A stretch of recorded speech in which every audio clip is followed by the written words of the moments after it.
चलिए, कोई तो अच्छी खबर आई सरकार की तरफ से आउटसोर्स कर्मचारी, संविदा और दैनिक वेतनभोगी अस्थायी कर्मचारियों को लेकर।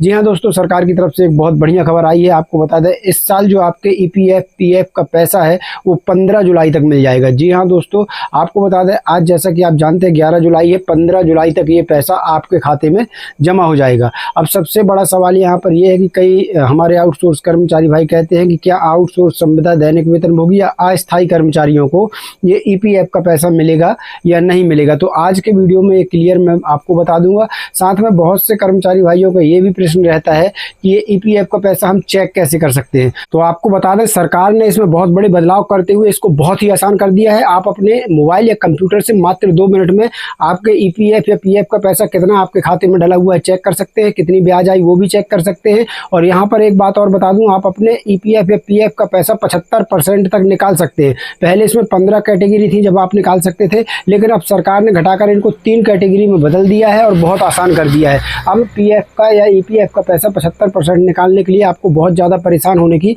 ज़रूरत नहीं पड़ेगी। तो आप अपने मोबाइल और कंप्यूटर से कैसे 2 मिनट में आप अपना ईपीएफ या पीएफ का पैसा चेक कर पाएंगे, उसकी पूरी प्रोसेस इस वीडियो में जो है जान लीजिएगा। सीधे चलते हैं और बता देंगे हम कि आपको कितने % ब्याज इस बार सरकार बढ़ाकर दे रही है। पूरी जानकारी, पूरी डिटेल्स के साथ वीडियो करते हैं शुरू। उसके पहले छोटा सा अनुरोध है, वीडियो को लाइक शेयर जरूर मार देना ताकि हमारे सभी कर्मचारी भाइयों तक ये जानकारी पहुंच सके। तो साथियों, ये बड़ी अच्छी खबर आई है कि इस बार आपके पीएफ का पैसा 15 जुलाई तक सरकार आपके खाते में डाल देगी।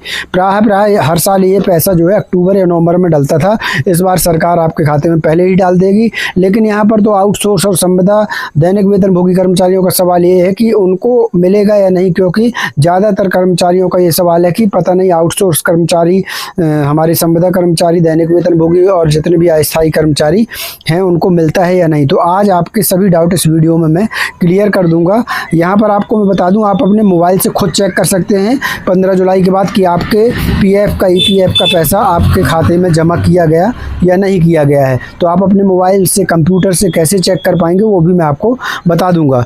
तो साथियों, सबसे पहले तो मैं आपको वो सवाल का जवाब दे दूं कि यहाँ पर आउटसोर्स कर्मचारी, संविदा, दैनिक वेतनभोगी कर्मचारियों को इनका पीएफ का पैसा 15 जुलाई तक मिलेगा या नहीं। तो साथियों, जब ये सवाल हमने यहाँ पर एआई से किया तो यहाँ पर देख लीजिए स्पष्ट एआई का जवाब आया। आप भी चाहें तो आप गूगल में सर्च कर सकते हैं या फिर एआई में कर सकते हैं, गूगल में भी सर्च कर सकते हैं। हमने पूछा था क्या आउटसोर्स कर्मचारी, संविदा, दैनिक कर्मचारियों को भी मिलेगा पीएफ का पैसा। तो यहाँ पर देखिए स्पष्ट जवाब आ गया है।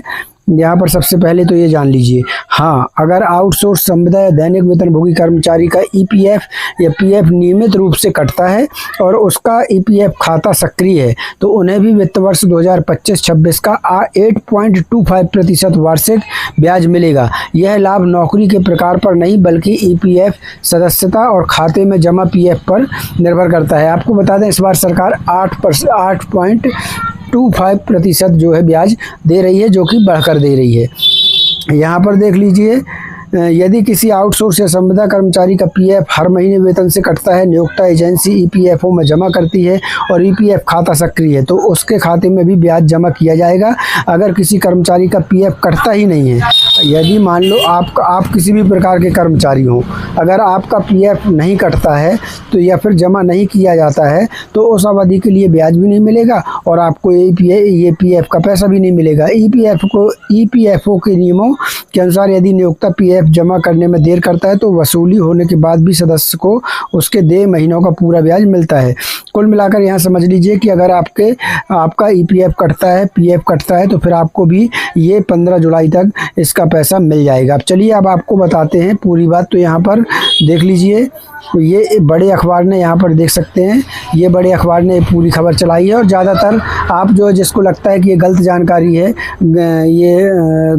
है, झूठ है खबर, तो आप अपने मोबाइल के गूगल में भी सर्च कर सकते हैं। 2-4 लोग होते हैं जो इस प्रकार की कमेंट के आदी होते हैं, वो करते रहते हैं इस प्रकार की कमेंट। यहाँ पर देखिए क्या कुछ लिखा है, मुख्य बात है। ईपीएफ इंटरेस्ट रेट, वित्त मंत्रालय ने हाल ही में ईपीएफओ की केंद्रीय ट्रस्टी बोर्ड की सिफारिश को मंजूरी दी है, जिसके तहत इस साल 8.25% की दर से ब्याज दिया जाएगा। इससे पहले ब्याज दर घोषित होने के बाद अक्टूबर या नवंबर तक इंतजार करना पड़ता था, लेकिन इस बार प्रक्रिया बहुत तेज हो गई है, इसलिए 15 जुलाई तक इनका पैसा जो है वो जमा हो जाएगा। अब यहाँ देख लीजिए, पीएफ के ब्याज का इंतजार कर रहे करोड़ों कर्मचारी भविष्य निधि संगठन यानी ईपीएफओ मेंबर्स को केंद्रीय श्रम मंत्री मनसुख मांडविया ने बड़ी खुशखबरी दी है। तो यहाँ पर जो केंद्रीय श्रम मंत्री हैं उन्होंने ये बड़ा ऐलान कर दिया है। कर्मचारियों के लिए एक लिहाज से अच्छी खबर ही है। मांडविया ने बुधवार को बताया कि कर्मचारी भविष्य निधि जमा पर सालाना ब्याज 15 जुलाई तक सभी सदस्यों के खातों में डाल दिया जाएगा। इससे पहले ब्याज दर घोषित होने के बाद अक्टूबर या नवंबर तक इंतजार करना पड़ता था, लेकिन इस बार प्रक्रिया बहुत तेज हो गई है। पीएफ पर इस साल कितना ब्याज मिलेगा, ये सबसे ज़्यादा ज़रूरी है, वो जान लीजिए। वित्त मंत्रालय ने हाल ही में ईपीएफओ को की केंद्रीय ट्रस्टी बोर्ड की सिफारिश को मंजूरी दी है, जिसके तहत इस साल 8.25% की दर से ब्याज दिया जाएगा। इस ब्याज के तहत कुल 1,44,000, यहाँ पर देख लीजिए, 1,44,00,000 रुपए से ज़्यादा की राशि देश भर के करोड़ों सदस्यों के खातों में जमा की जाएगी। 1,44,00,000 रुपए की राशि लगभग जमा की जानी है। क्या है नई व्यवस्था, तो यहाँ पर देख लीजिए, मंत्री ने बताया कि नई प्रणाली सेंट्रलाइज्ड आईडी इनेबल्ड सर्विसेज यानी CITES प्रोजेक्ट के तहत ब्याज की को ऑटो प्रोसेस किया जाएगा और फिर मैदानी अधिकारियों द्वारा इसकी जांच की जाएगी। उसके बाद ही यह सदस्यों के खातों में जमा होगा। अब सदस्य अपने पासबुक में 15 जुलाई तक ब्याज की एंट्री देख सकेंगी। अब आप अपने मोबाइल या कंप्यूटर से किस प्रकार से ये ब्याज की एंट्री देख सकते हैं अपने EPF खाते की, वो भी मैं आगे बताने वाला हूँ। बिल्कुल आसान प्रोसेस है, 2 मिनट में आप अपने मोबाइल से चेक कर पाएंगे। यहाँ पर सबसे पहले समझिए कि आपके पीएफ पर कितना ब्याज मिलेगा। ब्याज तो कितना ब्याज मिलना है वो भी समझ लीजिए। अगर आपके पीएफ खाते में अच्छी खासी रकम जमा है तो इस बार मिलने वाला ब्याज भी उतना ही ज़्यादा होगा। ये एक उदाहरण है जो मैं आपको बता रहा हूँ, ये एक उदाहरण मात्र है। इससे कम भी अगर आपका पैसा जमा है तो भी आपको ब्याज कुछ ना कुछ मिलेगा।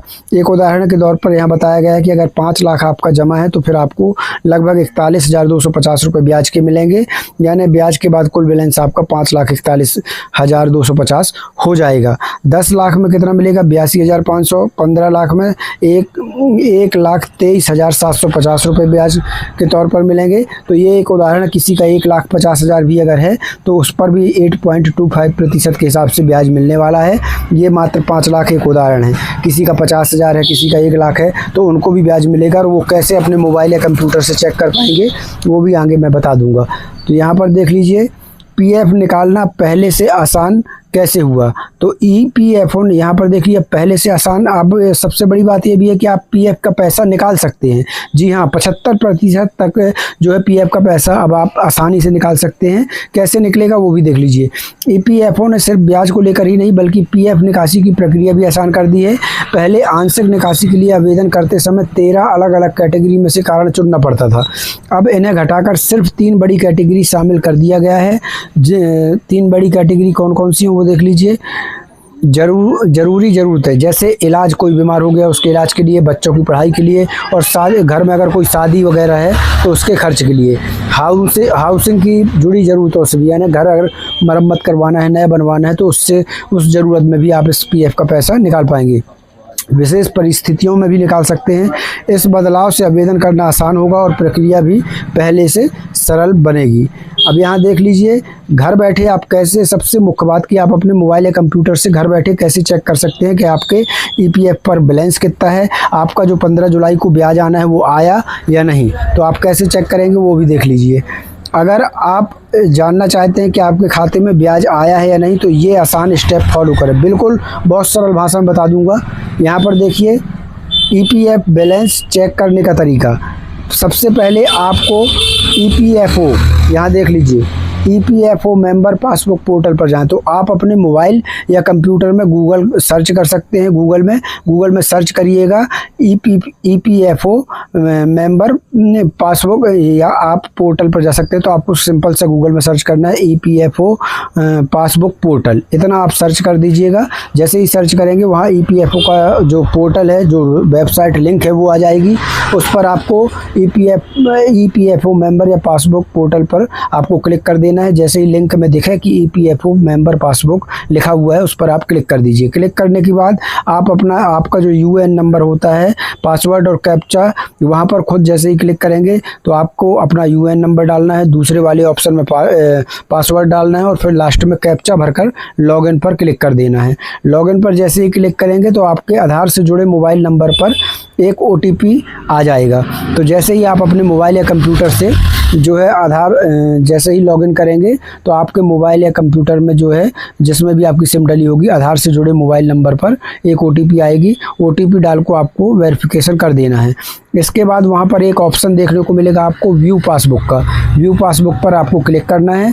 यहाँ पर आपको अपना लेटेस्ट ईपीएफ बैलेंस और ब्याज की जानकारी दिखाई दे जाएगी, मतलब आपके ईपीएफ खाते में कितना पैसा है दिख जाएगा, इस बार की ब्याज आई या नहीं वो भी चेक हो जाएगा, सब कुछ चेक हो जाएगा।